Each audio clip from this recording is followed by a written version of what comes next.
Olá, boa noite para você. Hoje é segunda-feira, 26 de dezembro e a gente começa a semana com muita informação para você. Confira os principais destaques do TVU Notícias de hoje. Nossas equipes foram ao comércio logo cedo para saber como foi a movimentação nas principais ruas do centro da cidade, logo após o Natal. Saiba como fica o calendário da Universidade Federal de Uberlândia com o fim da greve. É verão e tem muita gente exagerando nos exercícios físicos. Você conhece alguém que sofre com a epilepsia? Saiba mais sobre a doença e as diferentes formas de tratamento.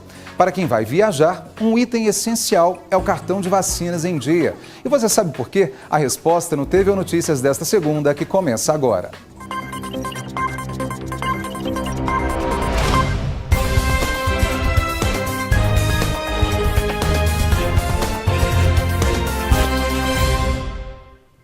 A gente começa o nosso TVU Notícias de hoje com a movimentação no comércio no primeiro dia após o Natal. A última semana foi boa para os vendedores. Para muitos empresários, as vendas superaram até as expectativas. Hoje, logo cedo, nossas equipes foram às ruas para conferir como estava a movimentação no centro da cidade. Dona Valdiméia deu alguns presentinhos de Natal este ano, mas ela confessa que a missão não foi fácil. Tá tudo difícil, né? Mas as promoções sempre é bom. E não foi só para ela. Aqui nesta loja do ramo de roupas e acessórios, as vendas ficaram bem abaixo do esperado. A gente já esperava que não seriam tão boas, né, devido à situação toda que a gente vive hoje. Passado o Natal, agora Valdiméia já está de olho nas promoções que costumam ocorrer depois da data. Muita gente deixou para estar comprando depois mesmo, né? Nas promoções é bom mesmo, as promoção vale a pena, né? E ela está certa. De acordo com a Angelita, para tentar continuar com as vendas ou aumentá-las, promoções são bastante comuns neste período. Com adesivos, né, chamando, um disparo de SMS, ou seja, mensagem para os clientes falando que os preços melhoraram mais ainda, apesar que a gente já trabalha com desconto bem bacana. E é isso, para tentar atrair mesmo os clientes. E aí aquele vai e vem nas ruas com sacolas, seja por uma simples troca de presentes ou por uma nova compra.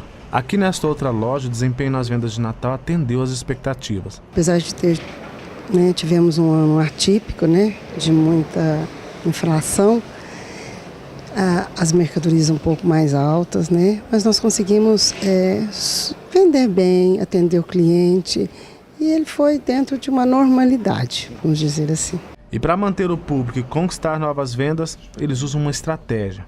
Amanhã nossas lojas, elas já são papelaria, Então a gente tem o Volta às Aulas, que é muito forte, e a gente trabalha agora janeiro e fevereiro no Volta às Aulas. Depois nós já temos Carnaval, E assim nós vamos o ano todo, Halloween, Dia das Crianças. Então a gente vai sempre mudando a loja para atender o período, a festa que está por chegar.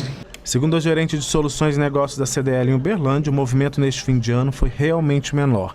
E após o Natal, é muito comum a movimentação para a troca de presentes. Para alguns segmentos e para algumas empresas, houve um movimento sim, que nas últimas semanas as empresas começaram a fazer vendas melhores, aumentar um pouco o público dentro das lojas, das empresas, Não foi claro o que era esperado por todo mundo, que era a data mais importante do ano, que é o Natal. A gente sempre espera que esse movimento seja muito grande. Esse ano foi muito diferente, o movimento foi menor, mas não deixou de acontecer. E pensar em outras maneiras de conquistar o cliente pode fazer uma grande diferença na atual situação financeira. E, de fato, uma grande oportunidade está nos momentos das trocas dos produtos. Esse é o período que mais acontece trocas, Então, todo mundo que ganhou presente, às vezes ou não gostou ou não serviu.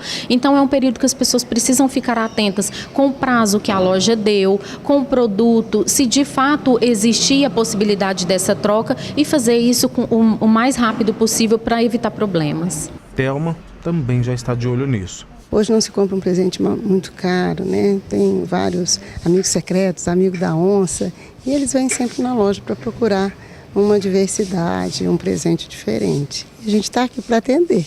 Depois de quase 2 meses, a greve na Universidade Federal de Uberlândia foi encerrada. Os servidores já estão de volta ao trabalho e em breve deve ser aprovado um calendário de reposição das aulas. As informações com o repórter Erivelton Rodrigues. Olá, Flávia, é isso mesmo. A greve começou no dia 24 de outubro e terminou após mais de 50 dias de paralisação. Quem vai dar os detalhes para a gente desse término é o Arelino José Ferreira Filho, ele que é coordenador, um dos coordenadores do comando da greve. Arelino, a que conclusão que vocês chegaram no momento de encerrar? Como que foi essa conclusão? Foi uma votação? Como foi essa votação? Bom, nós acompanhamos uma avaliação nacional. É importante lembrar que essa foi uma greve nacional, que envolveu quase 40 universidades federais e estaduais também.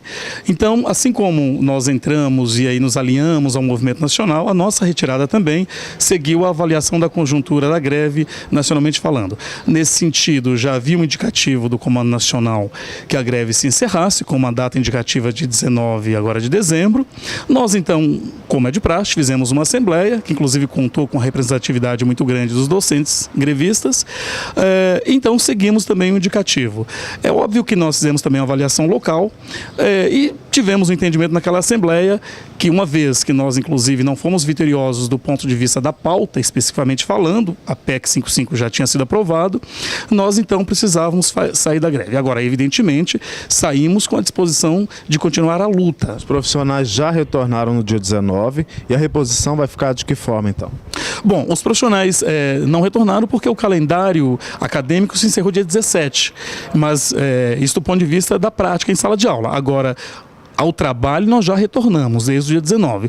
Estamos aguardando agora a aprovação do calendário de reposição. A nossa proposta é que seja a partir do dia 1º de janeiro. O Consum, na semana passada, já sinalizou uma aprovação para que o calendário de reposição seja a partir de dia 30 de janeiro, não 1º de fevereiro. Nós não temos nenhum problema com isso, pode ser sim a partir de 30 de janeiro. Então, neste momento, nós só aguardamos a aprovação, vamos para as férias, porque são férias administrativas, todos têm, e aí retornaremos para a reposição. Ok, muito obrigado pelas informações. Bem, Flávia, essas são as informações com relação ao término da greve. É com você no estúdio. Obrigado, Erivelton, pelas informações. O direito das crianças com deficiência ao ensino regular é garantido por lei. Educadores defendem a escola inclusiva. Mas, na prática, será que as instituições estão realmente preparadas para atender estes alunos? Esta é a dúvida de pais que têm filhos com deficiência e precisam superar as dificuldades para frequentar a escola. Juan chega cedinho na escola, mas ele e um colega precisam esperar sozinhos até a chegada de um profissional da instituição. Mas esse não é o único desafio. Teve um caso de profissionais brigarem para ver quem vai levar meu filho no banheiro, a ponto de restringir, dele ter coragem dele ficar sem coragem para pedir para ir ao banheiro, por não ter que passar por essa situação. Todo esse constrangimento não é novidade na vida do menino. Numa excursão organizada pela escola, acabou ficando de fora. Tudo porque ele precisa usar uma cadeira de rodas. Disseram que o ônibus não era adaptado. A escola teria, sim, a possibilidade de contratar um táxi, de chamar um táxi para fazer essa viagem, porém não quiseram fazer isso, disseram que não daria tempo. Os pais de Juan, assim como outras famílias que têm crianças com deficiência, vivem a dúvida de colocar ou não o filho em uma escola regular, fruto das dificuldades que a sociedade enfrenta para lidar com as diferenças. Quanto mais uma escola se preocupa e modifica suas práticas para acolher os alunos com deficiência, ela acolhe melhor todos os alunos, né? Porque ela não pauta pelo ideal, mas ela pauta pelas diferenças que existem. De 2005 a 2015, o número de crianças com deficiência em escolas regulares aumentou mais de 6 vezes, de acordo com o último censo escolar. São mais de 750 mil estudantes em todo o país. A Lei Brasileira da Pessoa com Deficiência é mais um instrumento criado no ano passado para garantir efetivamente o direito a uma escola inclusiva. Só que, na prática, muitas famílias têm encontrado desafios para que isso aconteça. A advogada Ana Lúcia Oliveira, presidente da Comissão de Defesa da Pessoa com Deficiência da OAB, aponta que um caminho para mudar essa realidade é expor o problema e reivindicar direitos. E é importante, como eu falo, que o maior número de pessoas faça essa reclamação. Não que 1 ou 2 vão lá e façam uma denúncia, mas o maior número de pessoas. É isso que leva, às vezes, os órgãos fiscalizadores a ver que tem alguma coisa ali que está acontecendo, porque não é 1 ou 2 pais que estão reclamando, mas são 10, 20. Então já olha com outros olhos. A escola não está pronta, ela se faz. Mas, para tanto, ela tem também que ver aonde ela não soube agir, às vezes, de um modo que seria mais adequado daquela situação, né? E evitar sempre a segregação, a exclusão de alguém que vive uma situação dessa, né? Quer dizer, a partir de um fato desse, a gente tem que construir um outro jeito de fazer, né? Daqui a pouco, para quem vai viajar, atenção ao cartão de vacinas. E mais, tem muita gente exagerando no exercício físico e o resultado, lesões e fraturas. Saiba como evitar esses problemas ainda hoje no TVO Notícias, que volta já.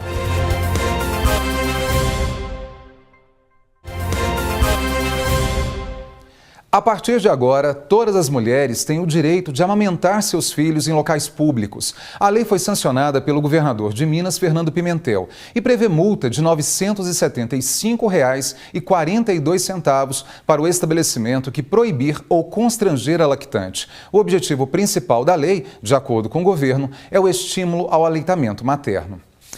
Bom, fim de semana foi de comilança, afinal de contas, ninguém é de ferro. O negócio é que Natal e Ano Novo marcam quase que o início do verão, que foi no último dia 20. Nesse período, muita gente começa com a dieta e, na tentativa de estar com o corpo perfeito, exagera nos exercícios físicos. Mas, olha aí, cuidado para evitar lesões e fraturas. Karine frequenta a academia 6 vezes por semana. Ela treina em média 2 horas e intercala exercícios aeróbicos e musculação. Decidiu exercitar para ter saúde e cuidar do corpo. Estética e saúde, eu busco as duas coisas. Outro hobby da Karine é a corrida. Ela teve que parar por um tempo devido a uma lesão no quadril, mas já se recuperou. Ela gosta tanto de praticar atividade física que incentiva toda a família a participar. Minha família toda malha e é uma sensação de bem-estar. Eu sinto prazer depois da atividade física. No período do verão, muitas pessoas querem estar com o corpo em forma. Mas na hora do treino é muito importante seguir algumas recomendações para evitar traumas e lesões. Uma recomendação importante para prevenir lesões e ter bons resultados é a hidratação antes e durante o treino. O ideal é beber aproximadamente meio litro de água para 30 minutos de exercício e 2 litros ao longo do dia. A hidratação é necessária antes, durante e após o exercício, porque durante a atividade física o consumo aumenta bastante, dependendo do ritmo que for colocado. Isso tem que ser reposto, porque é através desse líquido que nós vamos promover a troca dos elementos necessários a suprir a energia para o músculo e as suas contrações musculares. Enfim, tem que estar sempre mantendo a hidratação em dia. Outra dica fundamental é alongar antes e depois dos exercícios. À medida que você vai intensificando cada etapa, cada treino, o estresse articular, o estresse cardiorrespiratório é maior. Então é necessário sempre um acompanhamento para que não haja nenhum problema, enfim, durante a execução do mesmo. Quem pensa em fazer o projeto verão e conquistar bons resultados no treino precisa praticar atividade na medida certa. Para iniciantes, o ideal é de 30 a 40 minutos de 3 a 4 vezes por semana. No nível intermediário, a dica é 45 minutos de 3 a 4 vezes por semana. O recomendado para a pessoa que está no estágio avançado é exercitar por 1 hora, 5 dias da semana. A própria musculação, ela consegue te trazer um benefício de emagrecimento, né, e também resguarda as suas articulações, ao contrário da atividade física longa, enfim. Em caso de dor muscular ou em outras partes do corpo, é necessário buscar a ajuda de médico ortopedista. Pessoas que têm mais de 45 anos também precisam consultar com o cardiologista. A pessoa que está inativa, ela tem que primeiro ativar a sua musculatura, preparar suas articulações para que possa fazer um ritmo regular de atividade física. Então, para isso, ela tem que iniciar gradativamente, em períodos curtos, com cargas baixas, de peso e de repetições e aumentando. E sempre orientada por um preparador físico, por um educador físico. Enquanto o verão não começa, quem já tem o hábito de praticar atividade física como a Karine, basta manter o ritmo. A minha rotina continua a mesma, pegada sempre, puxado o ano inteiro. Sempre às vésperas de qualquer viagem, todos se preocupam com a arrumação das malas, com o roteiro a ser feito na cidade de destino, mas um dos itens mais importantes antes de sair de casa é garantir que o cartão de vacinas esteja em dia. Nós vamos falar agora sobre isso com a Ângela Maria de Menezes, que é coordenadora do Programa Municipal de Imunização. Ângela, muito obrigado por ter aceito o nosso convite. A gente fica muito feliz em trazer e esclarecer as informações para quem está em casa. E eu já te faço essa pergunta. A gente está num período de férias aí. Muita gente realmente vai viajar, principalmente quem tem criança em casa ou adolescente. Qual é o recado que você dá para quem está em casa sobre a importância da regularização do cartão de vacinas? Bom, todas as pessoas que estão indo para uma viagem, elas devem ter a sua caderneta de vacina atualizada, né? É preciso estar atento às datas que tem que retornar ao posto de saúde para completar o esquema, porque se a pessoa não completa todo o esquema da vacinação, ela não fica protegida contra aquela determinada doença. Então, muitas crianças coincidem a data do nascimento e a idade em que estão atualmente com vacinas. Até 1 ano e 3 meses, elas voltam muitas vezes até a sala de vacina. E a mãe precisa que essa criança esteja imunizada, porque daqui a pouco, em fevereiro, ela volta para a creche. Então, ela pode ter algum contratempo. Então, antes de viajar, já checar se é o dia do retorno. A gente sempre tem o hábito de colocar a lápis a data em que a pessoa tem que retornar. Então, ela pode verificar. E os adultos também, é importante eles manterem o cartão em dia, porque como é época de férias, muitos vão para pescarias, passeios rurais. É importante estar com a vacina antitétano em dia, né? E às vezes eles não se atentam a esse fato, né? Quando vão para o norte do país, também tem que estar com a vacina de febre amarela em dia, que também é exigida no exterior. Eu acho interessante isso que você falou. Você citou algumas regiões no Brasil e até no exterior também.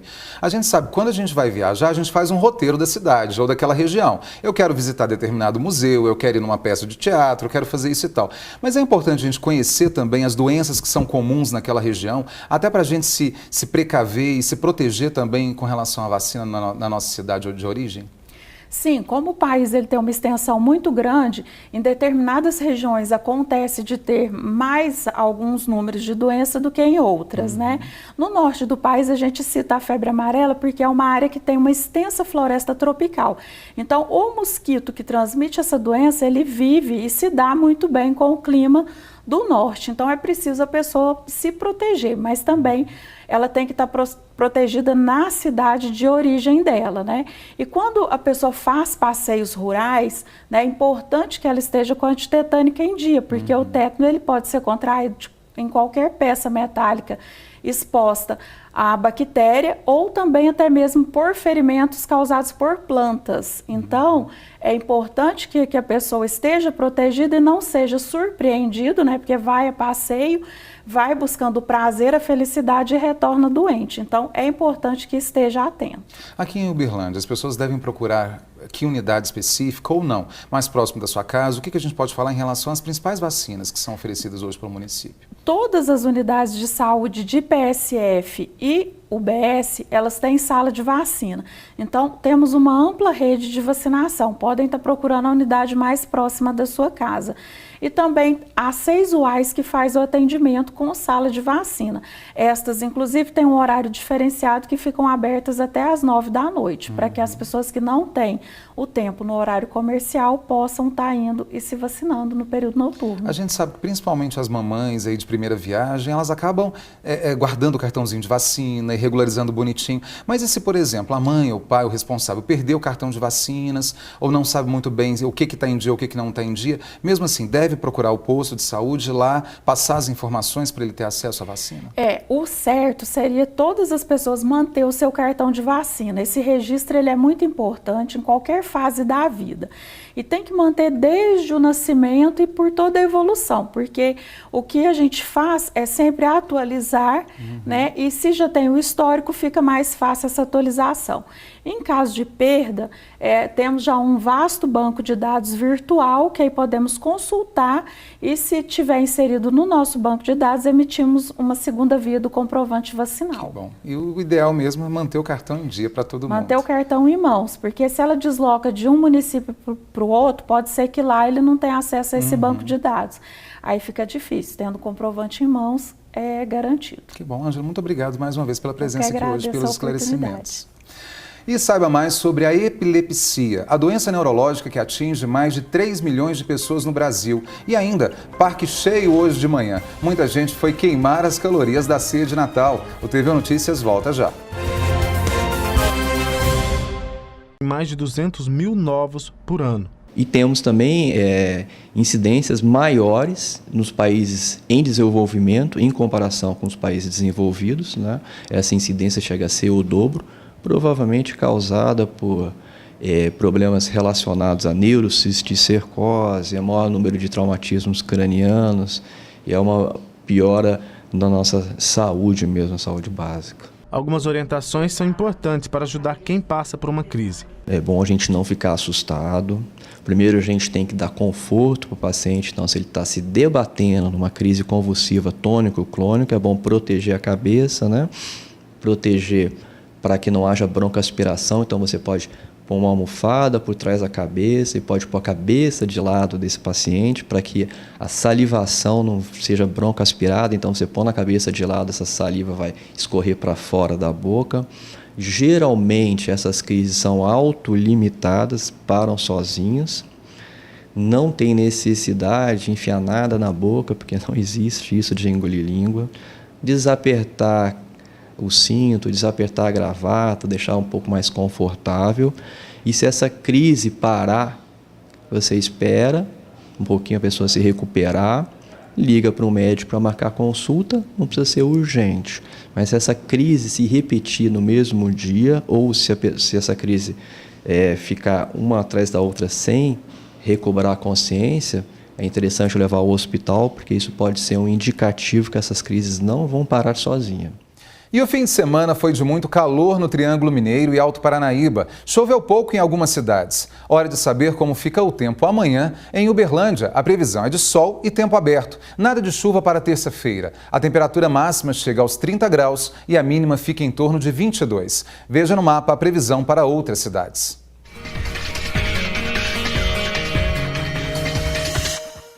Em Monte Carmelo, a temperatura varia entre 20 e 29 graus. Dia ensolarado, sem possibilidade de chuva na cidade. Em Patos de Minas, tempo aberto com predomínio de sol o dia todo.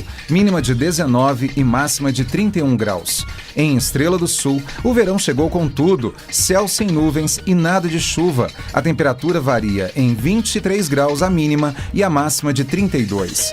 Em Campina Verde, o calor é intenso. A temperatura máxima pode chegar aos 33 graus nesta terça-feira e a mínima 24. E o tempo ajudou também quem quis queimar as calorias da ceia de Natal. Com sol e nada de chuva, muita gente começou a semana fazendo exercícios. Local preferido para quem é de Uberlândia, o Parque do Sabiá. Não tem jeito. Nesta época com as festas, muita gente exagera na hora de comer e alguns correm para ficar com a consciência e o corpo menos pesados. A Jaqueline está até comendo uma bananinha para tentar aliviar a barra um pouco. Torresmo teve no meu Natal. Até salaminho. Salaminho, torresmo, pernil, maionese, salpicão. E ela trouxe a família quase toda. A Alicia faz questão de participar das caminhadas. Eu vou dormir cedo, eu acordo bem cedo, porque às vezes quando acabar minhas férias, aí o trem vai ser mais puxado. Luiz Sérgio também abusou um pouco na ceia de Natal e no dia seguinte já estava preocupado em compensar os abusos. Final de ano é sempre assim, né? A gente comemora, tem as festividades, vem os amigos secretos e a gente toma uma cerveja a mais, um vinho a mais e exagera na alimentação. Então a gente tenta compensar isso com exercício físico, com, no nosso caso, bicicleta, e a gente anda aqui no parque sempre que a gente pode. Já a esposa dele sempre prefere comer com cautela. Pelo menos 2 vezes por semana o casal participa de trilhas. E acompanha a natureza, vamos para a cachoeira, belas trilhas. Pois é, né? Deu para perceber que depois do panetone, do pernil, do peru, aquele monte de coisa que tem no Natal, algumas pessoas tentam reequilibrar o organismo. Eu, por exemplo, hoje ao invés de refrigerante, eu vou de água de coco. Mas os especialistas dizem que o ideal é sempre não exagerar. E para quem exagerou, algumas dicas podem ajudar. Exagerou, aumentar a ingestão de água e voltar à sua rotina alimentar normal. Que a partir disso a gente já vai conseguir voltar ao seu corpo normal, né? Com relação aos exercícios físicos, as orientações vão variar de acordo com 2 grupos. O que já está acostumado com a prática e os que ainda não estão. Aquela pessoa que tem o hábito de realizar exercício físico e já está na vida dela fazendo exercício 3 vezes por semana ou mais, o ideal depois dessas festas onde há uma ingestão calórica grande é voltar aos treinos de forma mais gradativa.